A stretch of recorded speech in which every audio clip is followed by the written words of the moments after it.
ক্যাম্পের পক্ষ থেকে সবাইকে স্বাগতম। এখন আমরা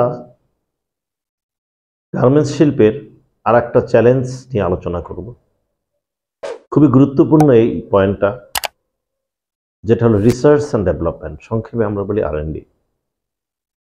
প্রত্যেকটা ফ্যাক্টরিরই রিসার্চ অ্যান্ড ডেভেলপমেন্ট থাকা উচিত।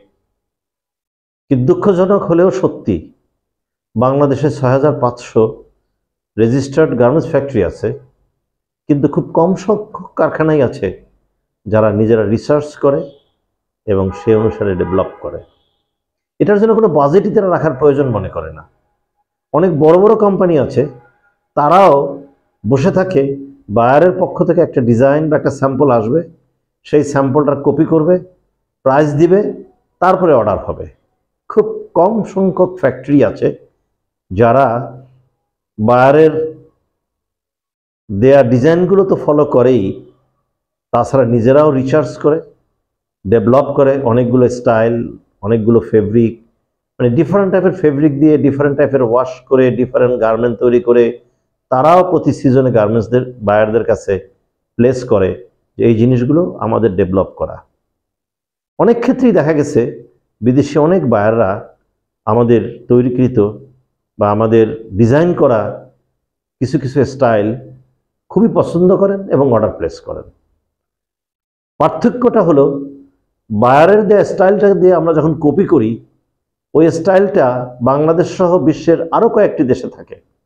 কারণ প্রত্যেকটা বায়ারই শুধু বাংলাদেশ থেকে যে কিনে তা কিন্তু না, তারা আমাদের দেশের বাইরেও, আমাদের প্রতিযোগী দেশ, পার্শ্ববর্তী দেশ যারা আমাদের প্রতিযোগী, তাদের কাছেও এই স্যাম্পলের বা এই ডিজাইনের একটা কপি পাঠানো হয়।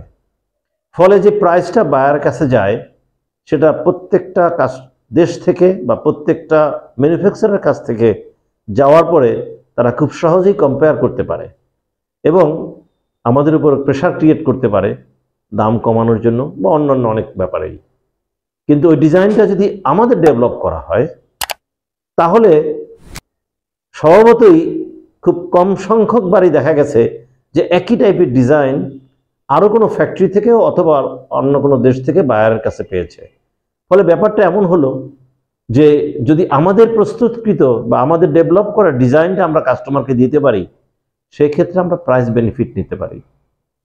বাংলাদেশে যতগুলো টেক্সটাইল মিল আছে, তাদের অনেকেই ব্যাপারটা বুঝতে পেরেছে। বিশেষ করে ডেনিম মিল যারা আছে, তারা সবাই দেশের এবং দেশের বাইরে থেকে এক্সপার্টদের এনে তারা ডিজাইন স্টুডিও তৈরি করেছে। সেখানে তারা কন্টিনিউ মার্কেট ট্রেন্ড নিয়ে বিশ্বের কোথায় কি ঘটে, বাজারে কোনটা আসতেছে, মানে আমি বাজারে চলে আসছে সেইটা থেকে নিয়ে আসা কপি করা, আর বাজারে আসবে বলে কেউ না কেউ ওটা তৈরি করছে, ওই সময়টা ধরতে পারার মধ্যে অনেক পার্থক্য দাঁড়ায়। তাহলে আমরা যদি, সবার পক্ষে হয়তো সম্ভব হবে না, তবে বাংলাদেশের অধিকাংশ বড় বড় কারখানাগুলো যদি নিজস্ব ডিজাইন স্টুডিও থাকে, সেখানে দেশি বিদেশি ডিজাইনারদের নিয়োগ করেন এবং তাদেরকে বিশ্বের বিভিন্ন দেশ ভ্রমণের সুযোগ দেন, তাহলে তাদের নিজস্ব এক্সপেরিয়েন্স গ্রো করবে, তাদের বুদ্ধিমত্তা এবং আমাদের তৈরিকৃত ডিজাইনগুলো কাস্টমারদেরকে আমাদের তৈরি করা ডিজাইন কিনতে আগ্রহী করে তুলবেন। আর এই ঘটনাই যখন ঘটবে, তখন দেখা যাবে যে গতানুগতিকভাবে যে ডিজাইনগুলো আমরা সেল করি, তার চাইতে আমাদের ডিজাইনকৃত জিনিসের ক্ষেত্রে আমরা বেটার প্রাইস পেতে পারি, ভ্যালু অ্যাডেড হতে পারে। তাহলে কি আমাদের উচিত না, আমাদের যাদের সামর্থ্য আছে সবগুলো কারখানাই যদি এই পন্থা অবলম্বন করে এবং বাংলাদেশে প্রতি বছর যতগুলো স্টাইল বাংলাদেশ থেকে শিপমেন্ট করে, তার অন্তত 10 ভাগ বা 20 ভাগও যদি আমরা আমাদের প্রস্তুতকৃত ডিজাইন, আমাদের উদ্ভাবিত ডিজাইন আমরা সেল করতে পারতাম, তাহলে আমাদের আয়ের পরিমাণটা অনেক বেড়ে যেত। তাই ক্যাম্প মনে করে এই জন্য আমাদের খুব শিক্ষিত একটা টিম দরকার। এদেশের লক্ষ লক্ষ শিক্ষিত বেকারদের যদি আমরা ক্যাম্পের মাধ্যমে ট্রেনিংয়ের দিয়ে এই শিল্পের সাথে সংযুক্ত করতে পারি, তাহলে সকলে মিলে আমরা ভবিষ্যতে আরও সুন্দর সুন্দর ডিজাইন নিজেরা উদ্ভাবন করতে পারবো, কাস্টমারদের কাছে উপস্থাপন করতে পারবো এবং কাস্টমারদের কাছ থেকে ভালো প্রাইসে বিক্রিও করতে পারবো।